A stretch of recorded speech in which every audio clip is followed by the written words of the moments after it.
Así inicia Es Noticia, Noticia en Profundidad. Qué placer acompañarles. Soy Tatiana Pérez y les saludo desde nuestra sede central en Caracas, en Venezuela. A partir de este momento, en la próxima hora, tenemos 3 temas que son noticia. Aquí están en titulares. En noticia a nuestro continente, el presidente de Estados Unidos asume su responsabilidad por el trato cruel y racista de la policía contra migrantes haitianos en la frontera con México, lo que no coincide con sus acciones. Los haitianos siguen siendo deportados en masa a Puerto Príncipe y se evalúa activar la ilegal base naval de Guantánamo para su traslado. Son hechos que analizamos. En Noticia México, se cumplen 7 años de la desaparición forzada de los estudiantes de Ayotzinapa. A la pregunta, ¿en dónde están los 43 normalistas?, se suma ¿quién tiene la verdad? Preguntas para el análisis en Es Noticia. En Noticia Colombia, el llamado pacto histórico crece. La política y defensora de derechos humanos Piedad Córdoba se suma a esta iniciativa que busca arrebatar el poder al uribismo tras 4 años del también llamado peor gobierno de la historia. ¿Qué los une en la diversidad? Vamos a analizarlo. En Noticia casi comienza. Bienvenidos, bienvenidas.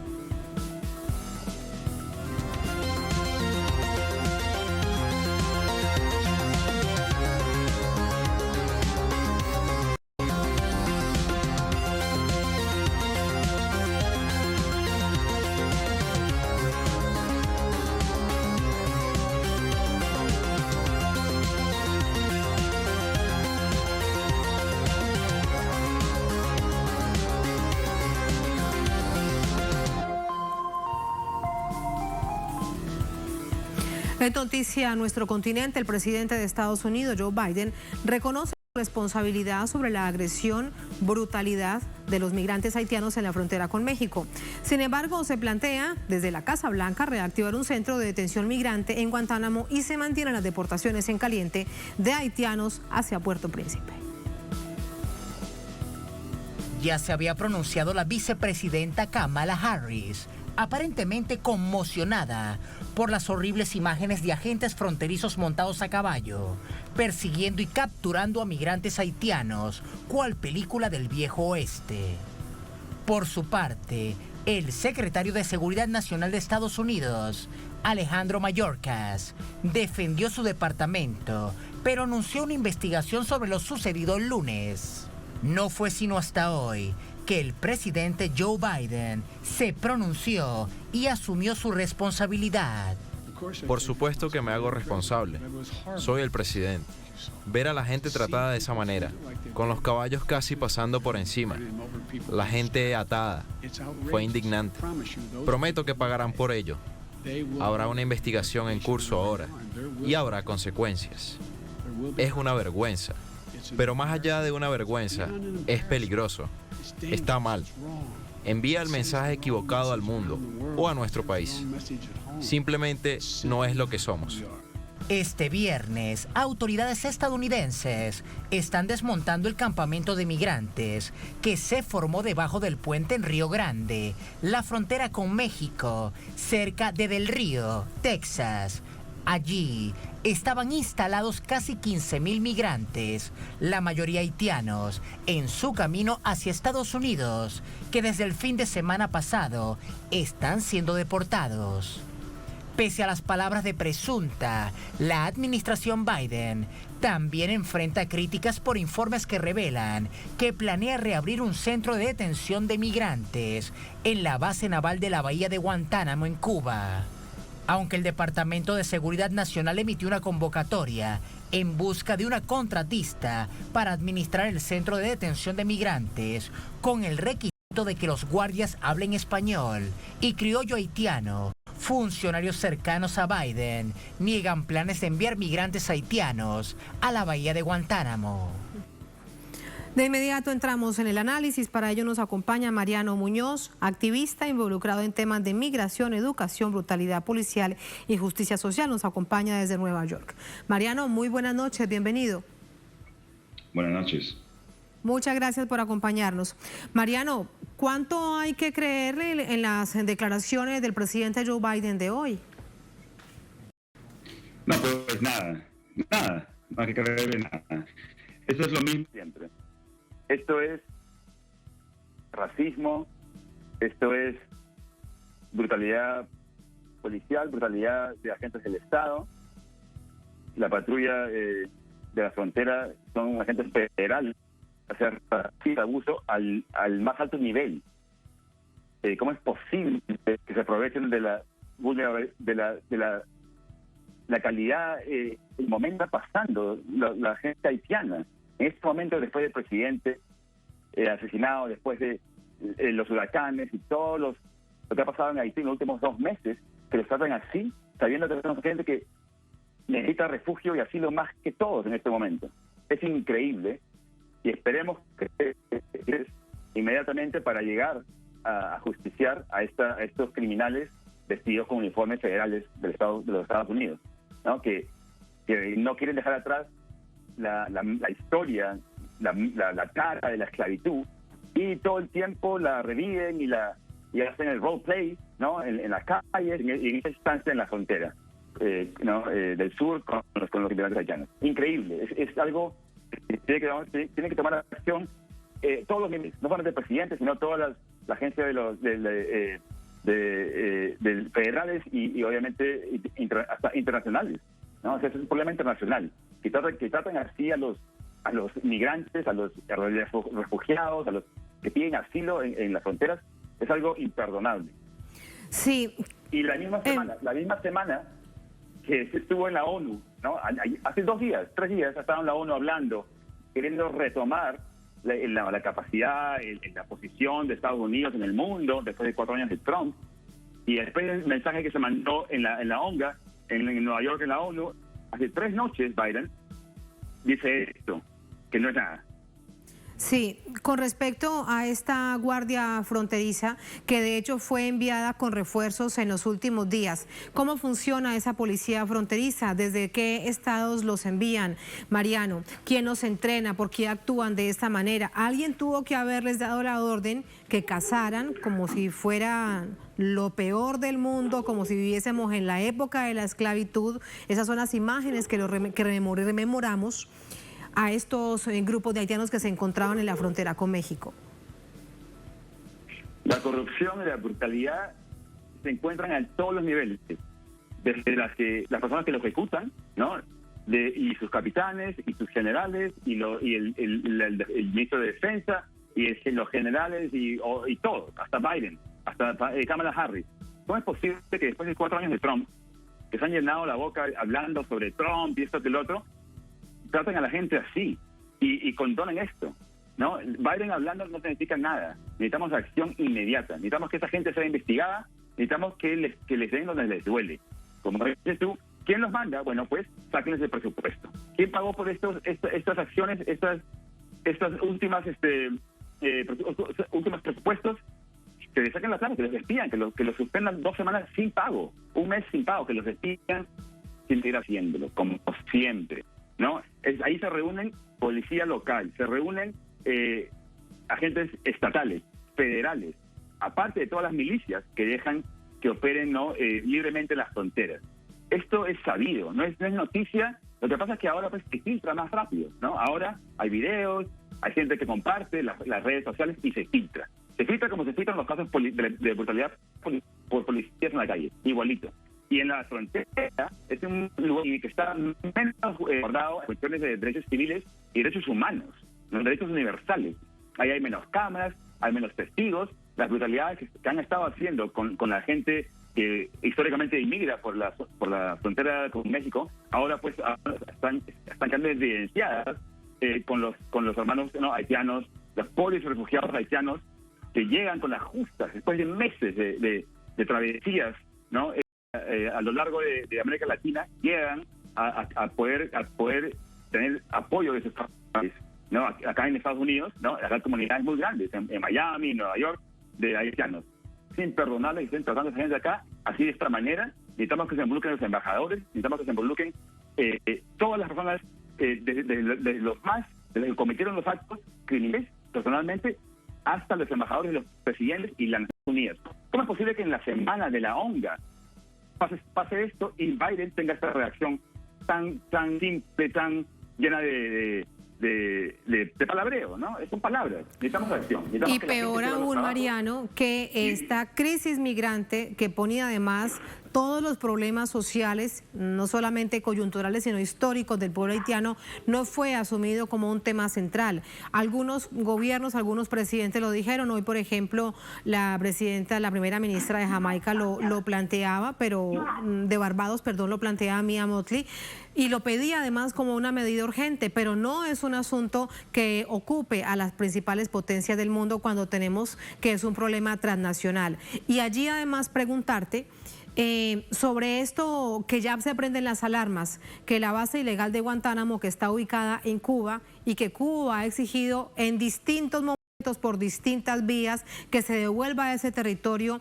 a su propio país, a su geografía nacional, sería entonces ocupado por haitianos. ¿Crees que esto va a avanzar, esta iniciativa que han tomado y que se ha filtrado desde la Casa Blanca? Los planes están por verse, ¿no? Necesitamos que la gente se movilice, necesitamos tomar acción para impedir planes macabros que nos están proponiendo. Necesitamos ya tener no podemos seguir con lo mismo después de la pandemia, de 2 años de encerrona, ¿no? Después de todo lo que ha pasado, la gente que murió y que sigue muriendo, es momento de cortar con lo viejo y hacer cosas nuevas. Y desde ahora. Tenemos un nuevo gobierno en este país, en varios países, en Haití también hay un cambio de dirigentes. Tenemos que hacer las cosas de otra manera. Si lo contrario no vamos a sobrevivir. Haití queda acá, a unas pocas millas, ¿no? Está la Cuba, está Haití, esos son hermanos, son países hermanos, ¿no? Y es posible, tenemos que tener más solidaridad y más puertas abiertas y fronteras abiertas a través aunque sea por regiones, ¿no? Aunque sea por regiones, no podemos tratar a la gente así de esta manera. No se puede. La semana pasada en la CELAC, ¿no? Los presidentes han hablado claramente acerca de lo que tienen que hacer para contrarrestar a la OEA. Necesitamos que la gente se movilice, ¿no? Que sigan a los líderes que están de parte del pueblo en sus regiones. Y trabajar de una Mariano, paralela. y permíteme además preguntarte, ¿hay sensibilidad dentro del pueblo estadounidense, por lo menos al ver la brutalidad y esas imágenes en la frontera entre Texas y México? Ojalá que más comenzando, ¿no? Ya queda de nosotros de difundirla y que llegue a todos los rincones, porque sí, puede ser que este fin de semana esto agarre vuelo. Pues por lo menos una medida de presión de carácter social, si es que algún presidente en Estados Unidos eso le importa. Por último, ¿cuál es la solución a un problema? Y en este momento son los haitianos, pero en otros momentos han sido pueblos centroamericanos, en otros momentos han sido pueblos de otras partes del mundo. ¿Cuál es la solución para no criminalizar a una persona que lo único que hace, que comete de pecado, es no tener un documento legal para ingresar a Estados Unidos? Mariano. Perdón, no te escuché. Sí, Mariano, ¿me escuchas? ¿Me escuchas? De la pregunta. Espera un segundito. Acá pongo el audífono.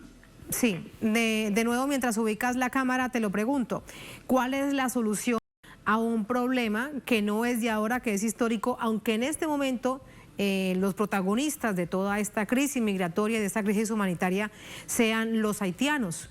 ¿Qué hacer para que se acabe con la criminalización de un migrante que su único pecado es no tener un documento? El problema es multilateral, el problema es internacional, el problema tiene que ser visto de una manera humana, ¿no? Los derechos humanos, de fronteras abiertas, de hermandad, de solidaridad a través de los pueblos. La única manera de sobrevivir, como lo hemos demostrado en estos 2 años de pandemia, es con la cooperación y la flexibilidad. Si bien todos los científicos del mundo cooperaron para intercambiar las fórmulas y ayudarse a sí mismos para poder llegar a una vacuna más rápida, más eficiente, algo que nunca en la vida se había hecho. No todas las farmacéuticas jugaron para el mismo equipo, ¿no? En grupo para poder llegar a la vacuna del COVID rápidamente, y los gobiernos ayudaron monetariamente para el desarrollo, para financiar estos estudios rápidos y el intercambio de ideas. Es lo mismo que con el tema de inmigración. es que está muy, muy ligado con el tema del cambio climático y cómo más y más estamos siendo azotados con clima ¿no? completamente de cabeza, ¿no? Clima que no pertenece a la región donde sucede, que usualmente no sucede en esas regiones, lo vive todo el mundo. En Nueva York se inunda, en California se prenden los fuegos y los fuegos forestales. Todo eso tiene que ver con el cambio climático. Todo esto hace que la gente tenga que mudarse, tenga corriendo, tenga que emigrar hacia un nuevo mundo. No son criminales, no son gente ineptas, son gente que solamente quiere tener una mejor vida para sus hijos, quiere contribuir a donde sea que esté, en Haití, en Perú, en Estados Unidos, en la China. Todo el mundo quiere hacer algo mejor por sí mismo y por sus hijos y por sus familias y por su pueblo, su gente que está alrededor, poco a poco en solidaridad. La verdad es cómo podemos arreglar esto es teniendo mejores convenios de inmigrantes, de refugiados, subir en la cuota de refugiados que Biden va a dejar que entren a este país, que recién subió a 150,000, estaba en 70,000 en la época de Trump, que suban mucho más, porque la gente necesita ayuda. Necesitamos abrir las fronteras en todo momento y obviamente seguir fundando buenas ideas y sacar la plata, dejar de pagarle a estos criminales que están abusando a los pueblos refugiados en la frontera, despedirlos inmediatamente, ¿no? Y tener un ojo en las milicias armadas que realmente están en la frontera y trabajar con los gobiernos directamente, con todos los gobiernos del Paso, de Centroamérica, que donde viene la elección principal. Ahora sabemos que la gente viene del Asia hasta Uruguay o hasta Paraguay y suben hasta el norte, o de Haití, o de donde sea que sea. Tenemos que tener una América más unida, incluyendo Norteamérica y incluyendo a Cuba, ¿no? Que están dejando de aislar. Tenemos que tener vías paralelas de inmediato, porque un poco de humanidad. Mejorar solamente. Claro. Sí, nada va a mejorar si nos acertamos a lo que tenemos y cerramos las fronteras. Al contrario, menos fronteras, menos desigualdad, ¿no? Que si tú vives de 2 millas para el sur, ya eres mexicano o americano y por allá no hay nada, y por acá sí, que los cubanos viven a 70 millas de Miami y miran las diferencias. Eso tiene que acabar poco a poco. La gente, como tú y yo, querían lo mismo. Con los gobiernos, es la máquina, es los 3 meses de finanzas, que todos los que ven, ¿no? los inversionistas, los papeles, se han ganado más plata y la máquina ha producido más para poder, ¿no? agarrar sus poderes y ir al espacio, mientras la gente se muere de hambre y se ahoga y se quema en los fuegos forestales, y también hasta en Europa, los años de esto, lo estamos sintiendo en Estados Unidos, en Nueva York, en todos lados. La gente está harta y la gente está hablando a nivel mundial, internacional, por las redes. La gente ya no necesita más de los medios corporativos para enterarse. Hay mucho movimiento en las redes y después de estar encerrado de 2 años. Ante una crisis migrante mundial, Mariano, donde con esto concluyo e interpreto tu idea, su único pecado es soñar con una vida mejor en cualquier parte del mundo, pero que sean recibidos con un poco de humanidad. Muchísimas gracias, Mariano. Buenas noches. Buenas noches. Muchas gracias. Así vamos a la primera pausa en esta emisión de Es Noticia. Al volver en Noticia México, se cumplen 7 años de la desaparición forzada de los estudiantes de Ayotzinapa. A la pregunta ¿en dónde están los 43 normalistas? Se suma ¿quién tiene la verdad? Preguntas para el análisis de Es Noticia al volver.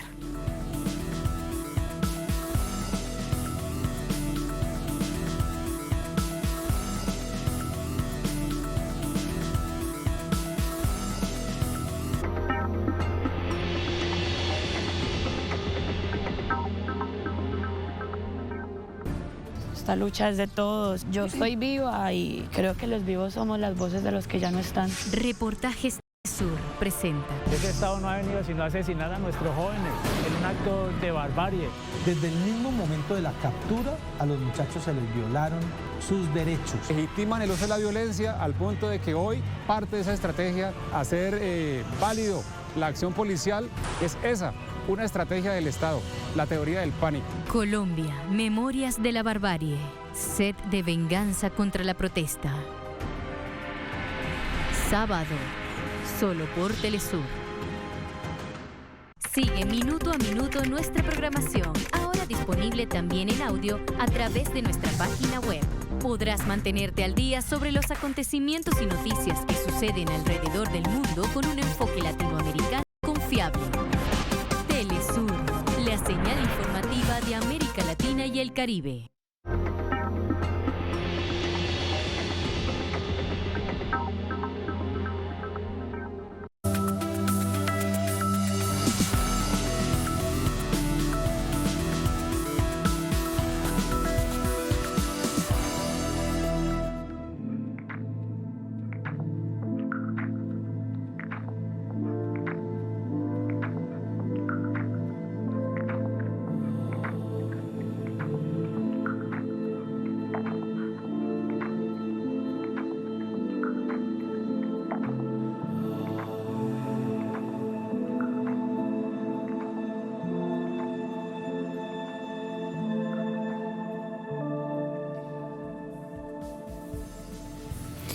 En Noticia México, los padres de los estudiantes desaparecidos de Ayotzinapa mantienen sus exigencias de verdad y justicia a 7 años de los hechos perpetrados por policías municipales de Iguala en el sureño estado de Guerrero.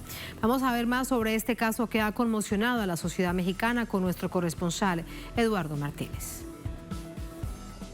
El dolor de no saber el paradero de sus hijos les fortalece y moviliza para demandar a las autoridades resultados en las investigaciones sobre la desaparición forzada de 43 estudiantes. Por el amor que le tenemos a cada uno de ellos, pues nos mantenemos de pie y tenemos que seguir exigiendo al gobierno que nos presente con vida, que le esclarezca los hechos y hasta encontrarlos. No podemos quedarnos con los brazos cruzados o que estemos en nuestras comunidades sin saber el otro hijo dónde está y cómo está. En 2014, policías municipales de Iguala Guerrero se llevaron a los jóvenes para entregarlos a la banda criminal Guerreros Unidos, según las averiguaciones. Y aunque reconocen la voluntad del gobierno del presidente Andrés Manuel López Obrador para esclarecer los hechos, se sienten traicionados ante la falta de resultados. ¿Qué más quisiéramos, no? Nosotros como padres y madres, desde cuándo llevar información muy positiva a nuestras familias, ¿no? Para que ellos realmente también sus corazones volvieran a vivir, ¿no? Es doloroso, es muy doloroso, créeme, estar de este lado y quizás para el gobierno, pues no somos familia, lo entendemos, ¿verdad? Pero que no sean sensibles con nosotros no pasa nada, pero sí queremos que hagan su trabajo, ¿no? Queremos justicia, verdad y justicia. A la fecha, han sido identificados los restos de 3 de los normalistas. Sin embargo, poco se sabe de los demás. Seguimos como el primer día, sin saber nada. Ahora que encontraron unos fragmentitos en la barranca, pues ahora ya no salieron del basurero, pero ahora salen de la barranca.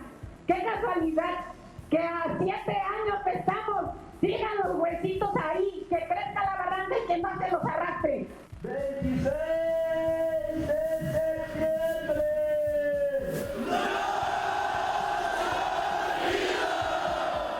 Quienes acompañan a los padres en el área legal demandan a la Fiscalía General de la República acelerar la ejecución de 40 órdenes de aprehensión en contra de presuntos participantes y exfuncionarios que obstruyeron la investigación.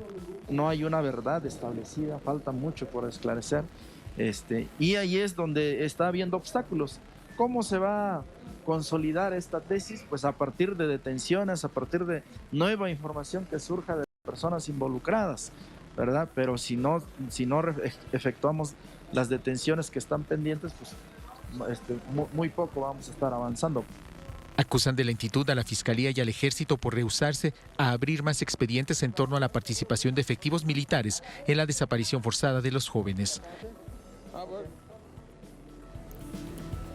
Vamos a entrar de inmediato con el análisis. Para ello nos acompaña Gregorio Vidal, es investigador de la Universidad Autónoma Metropolitana de México.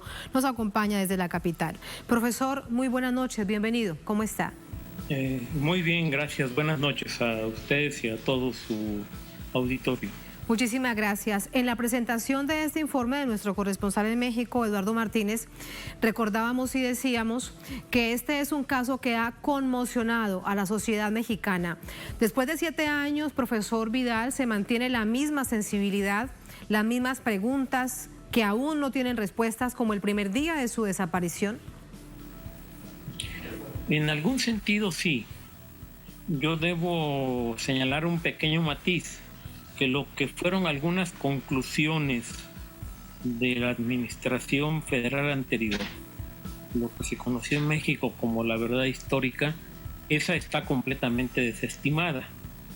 En ese sentido, está todo abierto y se sigue indagando. Ciertamente no hay respuestas y en ese terreno pues no hay manera de considerar la afectación de las familias. Debo señalar algo que es más fuerte. Los resultados que se han obtenido configuran la recuperación de restos de 3 personas muertas. Yo creo que el escenario no va a variar en ese terreno. O sea, se trata de ubicar dónde están las personas, pero desaparecidas y seguramente muertas, y las implicaciones de esa ejecución o de esas muertes en todo lo que atañe para efectivamente poder establecer las responsabilidades que seguramente implican autoridades que ejecutaban funciones en aquel momento. Esa es la parte complicada. Sin duda. Ahí, en todo caso, usted no lo recuerda. 3 cuerpos, huesos identificados a través de las investigaciones y que se han llevado a laboratorios de expertos fuera del país. Pero faltan 40, profesor. 40 cuerpos. 40 averiguaciones. Sí, pero lo que estoy planteando es que seguramente esos 40 no va a haber ningún resultado positivo en materia de que estén vivos. Esa es la parte más dura de aceptar. La segunda parte es que efectivamente hay que ubicar dónde se encuentran para establecer todas las responsabilidades. Y esa es la parte más fuerte, porque esa es la parte en que no se ha avanzado. Digamos, lo que se conoció en su momento como verdad histórica ya no existe, pero ahora hay que efectivamente poder establecer las responsabilidades y reconocer quiénes son los implicados, que hay autoridades federales, probablemente personas del ejército en aquel momento. Todo eso hay que establecerlo y hay que dejarlo plenamente comprobado, porque es lo mínimo que se puede hacer, no para restituir el dolor de nadie, sino para establecer los mínimos de justicia que son compatibles con un gobierno democrático. Sin duda, el tema de la verdad y la justicia, que lo veíamos en el informe donde cuentan los familiares y los amigos de estos jovencitos desaparecidos. Hay que ponerse en los zapatos del otro para entender lo que significa un familiar desaparecido. El papel que sigue jugando, profesor Tomás Cerón de Lucio, ¿estaría allí o en esa línea de investigación el conocer la verdad? Es una pregunta además que se hace. ¿Cuál es la verdad de lo sucedido? Bueno, yo hasta el día de hoy, creo que hoy fue o ayer, que vi en nota periodística que el personaje, prefiero no mencionarlo por su nombre, está sometido a búsqueda porque en el menor de los casos no hizo su trabajo. ¿Sí? Entonces, el tema es ir en otro terreno exactamente. O sea, ¿qué indagaciones hay que concretar pronto para efectivamente tener resultados que indaguen las responsabilidades? Porque con todo respeto, a esta altura, ya sé que es muy doloroso para los padres, a esta altura los padres y madres de los llamados desaparecidos, a esta altura el problema es establecer las responsabilidades, porque es un tema sustantivo que concierne a ellos, a su dignidad de los padres y madres, pero también es sustantivo para que reivindiquemos el sentido democrático y con respeto al derecho de nuestro país o de las leyes en nuestro país. Profesor, ¿a quiénes, por ejemplo, a quiénes deberían llamarse, quiénes más deberían aportar a esta verdad para hacer justicia?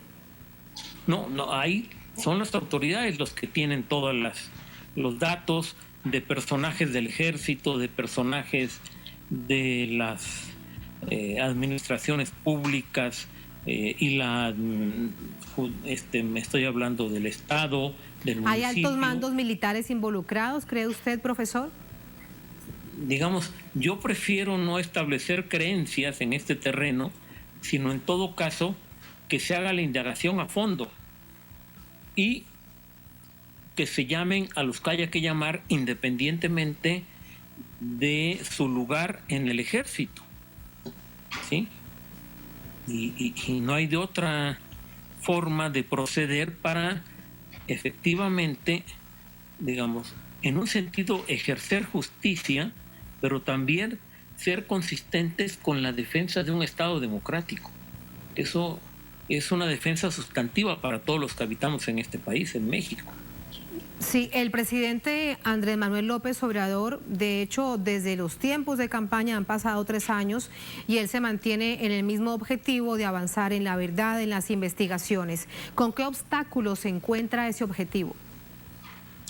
No sé, yo efectivamente reconozco que él sigue sosteniendo ese punto de vista.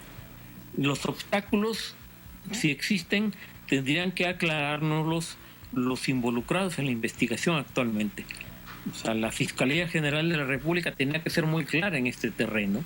Si hay algún obstáculo en materia de alguno de los cuerpos involucrados en la investigación, digo, para que lo conozcamos, aunque la Fiscalía tiene la obligación de vencer todos los obstáculos, porque no hay obstáculos legales para actuar en este terreno. O sea, a mí me parece que es un tema clave. Tenemos que resolver claramente cómo sucedió este atropello a la humanidad, porque eso es Ayotzinapa, es un atropello. Es inadmisible que le hayan hecho eso a este grupo de jóvenes. Entonces, si hay un atropello en el camino, hay que actuar con contundencia, y en ese sentido los padres, las madres, los padres tienen toda la autoridad para reclamar con contundencia. Ellos no tienen que detenerse en nada. De hecho, esa es otra pregunta que resulta clave, que aún no tiene respuesta, pero hay distintas hipótesis. ¿Cuál cree usted? ¿Por qué los desaparecieron? ¿Por qué esa noche sucedió lo que sucedió hace 7 años con estos 43 jovencitos? Es muy complicado aventurar cualquier idea al respecto, y eso revela que seguramente hay un tema muy complejo que tiene que ver, pues seguramente con narcotráfico, protección por autoridades federales y la irrupción de un grupo de jóvenes que estaba haciendo otro tipo de acciones. O sea, todo se mezcla y, bueno, lo trágico es que los afectados fueron estos jóvenes, ¿sí? Yo no quiero hablar del quinto camión y de lo que llevaba, que son parte de las hipótesis que se han ventilado, porque no es mi tema. O sea, yo no hago investigación policíaca ni nada que sea equivalente, simplemente señalo que ahí está la complejidad de este proceso y hay que atenderlo, porque el tema fuerte para la sociedad mexicana es que si esto no se aclara, se sigue corrompiendo, pudriendo nuestra vida social, y eso es inaceptable para todos y en primer lugar para los directamente involucrados. Se orada la verdad y se orada la justicia. Profesor, muchísimas gracias. Buenas noches. Buenas noches, gracias a ustedes. Hasta luego. Así vamos a la última pausa en esta emisión de Es Noticia. Al volver en Noticia Colombia, el llamado pacto histórico crece. La política y defensora de derechos humanos, Piedad Córdoba, se suma a esta iniciativa que busca arrebatar el poder a la extrema derecha encarnada en el uribismo tras 4 años del también llamado peor gobierno de la historia. ¿Qué los une en la diversidad? Vamos a verlo al volver en Noticia.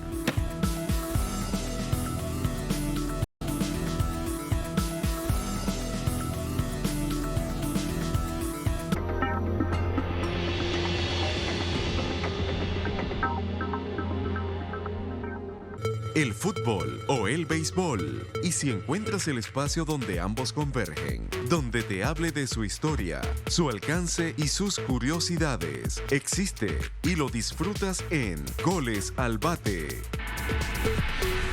Sábados, solo por Telesur.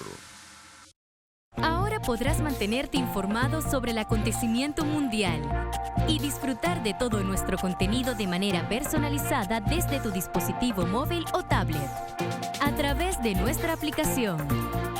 Cada vez más conectados y más cerca de los pueblos del mundo. Telesur, la señal informativa de América Latina y el Caribe.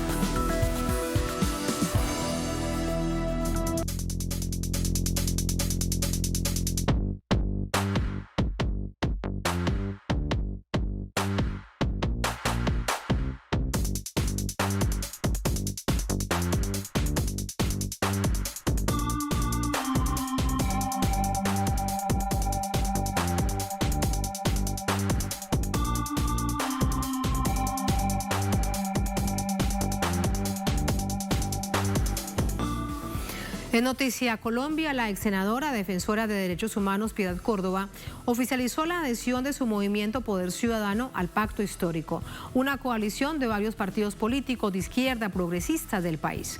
Su adhesión a la amplia coalición de partidos políticos se concretó en Bogotá la noche de este jueves. El plan es competir con fuerza y unidad con la extrema derecha encarnada en el uribismo en las elecciones legislativas y presidenciales del próximo año. En el pacto histórico convergen el Partido Comunista, la Unión Patriótica, Colombia Humana, el Movimiento Alternativo Indígena y Social Maíz. También se han sumado varios movimientos sociales que han encontrado en este pacto histórico coincidencias como la necesidad de implementar los acuerdos de paz, atender las profundas inequidades de la población expresada en el estallido social, en particular de la juventud, y cambiar el rumbo al modelo que ahoga el bolsillo del pueblo colombiano.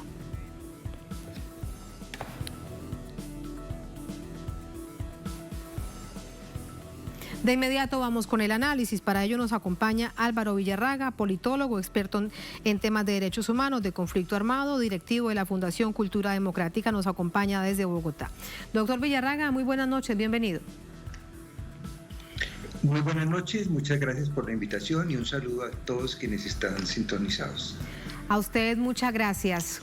¿De qué manera suma en este intento y en esta esperanza por retomar los hilos democráticos de Colombia para las próximas elecciones legislativas y presidenciales del próximo año la llegada de Piedad Córdoba, una figura muy reconocida por defensora de derechos humanos, por apostarle a la paz, ex senadora colombiana? La propuesta hecha por Gustavo Petro y por partidos de izquierda importantes como el Polo Democrático Alternativo, entre otros, de conformar un pacto político que de carácter histórico, que se ha denominado en términos generales el pacto histórico, surgió el pasado febrero. El 11 de febrero hubo una rueda de prensa. Este pacto histórico busca una coalición inmediata para conseguir duplicar, triplicar o quizás más la representación de los sectores de izquierda y democráticos en el Congreso, tanto en el Senado de la República, y busca propiciar la más amplia coalición de sectores de izquierda, centroizquierda, democráticos, hacia la búsqueda de un gobierno democrático, un gobierno con soberanía, un gobierno con compromisos de reformas sociales y de políticas sociales, políticas ambientales. En esa expectativa, ya en el pacto histórico hay 5 partidos políticos con representación parlamentaria y que tienen solidez y que vienen desarrollando un lugar importantísimo al seno del Congreso de la República y de la vida nacional. Está la Colombia Humana, que recientemente se le reconoció su personalidad jurídica, que injustamente no la tenía, liderada por Gustavo Petro, sin duda y de lejos el líder más fuerte de la izquierda y la centroizquierda colombiana en los últimos años y en la actualidad. Está el Polo Democrático Alternativo, con una excelente bancada. Está Maíz, está la Unión Patriótica, está el Partido ADA. Además de estos 5 partidos, hay 12 partidos o agrupaciones de izquierda de presencia nacional un poco menores, pero importantes, algunos con importante influjo social. Como son 12, no los voy a leer todos, pero entre ellos está el Partido Comunista, entre ellos está Comunes, entre ellos está Fuerza Ciudadana, está la Coordinadora Socialista, está la Unidad Democrática. Piedad Córdoba viene a representar uno de esos 12 movimientos, que es su agrupación Poder Ciudadano. Ella en el pasado fue senadora, ahora hace parte de estos nuevos grupos que están llegando y que además, si consideráramos algunas agrupaciones políticas regionales, esta cifra se puede más que duplicar. En tercer lugar, están llegando, y eso es importantísimo, a el pacto histórico desprendimientos de partidos tradicionales, partidos de centro-izquierda, centro-derecha, desprendimientos de sectores tradicionales que abrazan aproximaciones y consignas de progresismo democráticas y establecen coaliciones con los sectores de izquierda. Están defendiendo la paz, están sensibles con las exigencias sociales y ambientales. Entre ellos se desprende del partido de la U un sector liderado por el destacado senador Roy Barreras con el movimiento que se llama Fuerza de la Paz. Se ha desprendido otro movimiento, otro sector del Partido Liberal, varios senadores, entre ellos el senador Velasco, también de mucho reconocimiento, ya entran en contacto y ya han proclamado. Bueno, a propósito del Partido Liberal. En cuarto lugar, dígame, hay movimientos sociales, varios de ellos. Hay movimientos ambientalistas, hay movimientos indígenas, hay movimientos campesinos y hay movimientos incluso urbanos. Sí, le quería acotar a esto cuando usted nombra al Partido Liberal, que es un partido de amplia tradición en Colombia, que la ex senadora Piedad Córdoba venía del Partido Liberal y hasta hace muy poco ella permanecía en él. ¿Cuánto de todo esto veremos además en una nueva conformación de fuerzas políticas en el país? Y se lo pregunto, por ejemplo, con respecto a lo que sucede con los llamados verdes. Allí hay referentes importantes entre senadores, alcaldes, por ejemplo, la alcaldesa de Bogotá, pero con amplias y con diversísimas diferencias políticas. Unos que se acercan más al progresismo, hacia la izquierda, y otros que se acercan incluso más al uribismo, como la propia alcaldesa Claudia López. Así que también es importante ver de esos otros sectores que en un primer momento, cuando tenían esa llegada con fuerza a la política y a ocupar cargos importantes en distintas partes en Colombia, parecían algo que ya no lo son. Realmente tu pregunta es importante para aclarar que en Colombia se está produciendo un cambio político muy significativo y de esto no hay ninguna duda. Es más, esto casi que no se debate en el sentido de que hay conciencia que el mapa político está cambiando y está cambiando a favor de las izquierdas y las posturas progresistas. La extrema derecha, el uribismo, el Partido Conservador y algunos sectores cristianos que han estado en el poder, que están en el gobierno, están en franca decadencia. Todas las firmas encuestadoras lo demuestran con contundencia. Ya el uribismo es incapaz de asegurar el gobierno nacional. Un triunfo, me refiero a la presidencia de la República. Hay una cosa muy curiosa. El único candidato presidencial en firme que es reconocido es Gustavo Petro. Todos los demás son precandidatos y son ensayos. Hay crisis en la extrema derecha, hay crisis en la derecha, hay debilitamiento de ese tipo de sectores. El mal gobierno, el desprestigio, el rechazo a ese modelo, digamos, neoliberal tan fuerte, es ese autoritarismo, esa violencia, ese asesinato de jóvenes y personas del ámbito popular que han salido en las grandes manifestaciones de protesta, ese hecho de oponerse al acuerdo de paz con las FARC, en suspender el proceso de paz con el ELN, esa inconformidad con el mismo manejo, siendo de los peores internacionalmente en la crisis de la pandemia, todo este contexto sumado a que ya hay una tendencia que venía desde las elecciones anteriores de hace 4 años, 3 años y medio, 4, a fortalecimiento de la izquierda. Ya Colombia Humana era un fenómeno político que se había presentado. Entonces hay una nueva situación. Sí. Se da por descontado, eso va a ser un hecho, que se fortalecen todos estos sectores del pacto histórico, y además hay un sector de centro izquierda más moderado, que es este sector del Partido Verde y de otros sectores progresistas que también se han desprendido de sectores tradicionales con una inclinación progresista. Entonces es importantísimo la aproximación entre el pacto histórico y todos los sectores que referíamos y estos sectores que se llaman la coalición de la esperanza, donde están los verdes, donde está el nuevo liberalismo, donde está también algunos sectores que aún permanecen en el Partido Liberal. Pero fíjese, doctor Villarraga, aquí bien usted recuerda la llamada coalición de la esperanza. Hay algunos representantes que dicen que con el pacto histórico pues absolutamente nada. ¿Cómo se decantará eso entonces? Están en una no solamente intensa discusión, sino en una gran dificultad, yo diría unas expresiones de crisis, al punto que se pueden dar unas rupturas en este tipo de sectores, porque ha habido algunas opiniones, el caso de Sergio Fajardo, por ejemplo, que con un movimiento ciudadano es parte de esta coalición de la esperanza, o el caso de la alcaldesa de Bogotá, que han tenido una política de rechazo con aproximación al pacto histórico.